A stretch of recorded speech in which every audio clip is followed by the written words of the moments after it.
Hi everyone, Paul Morbid here with Morbid Team Entertainment and Bolex Repair Philippines. First thing you need to do when you get into Bolex, if you've never had one before, if you have had one before, is this. Under my pencil eraser is a plate, and it contains a bunch of gears. Alright? Also contains your film claw. It got two micro screws, 1 and 2. I've removed one over here for time. We're going to remove this one here, this little micro screw.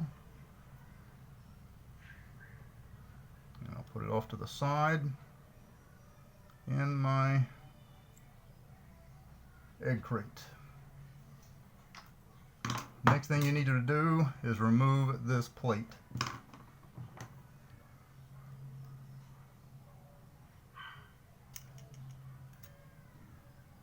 Okay, so once you've got that done, the gear in question is this one right here under my pencil eraser. This gear is plastic. Alright, so what you need to do is find yourself someone who does 3D printing. Maybe you at home have a 3D printer.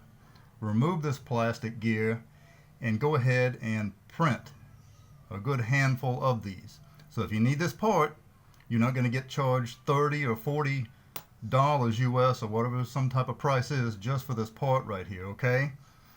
So make sure you remove this and make a 3D printing of it. When you're in here, you can also check your film claw to make sure everything's lined up properly down there. Okay? So check that out, that gear, remove it, make a 3D printing. If you want to go so far as to have it injection molded, go ahead and do it. Alright? Do contact me at Bolex Repair Philippines FB page for parts, questions, and servicing, or for the same, email bolexrepairphilippines@gmail.com.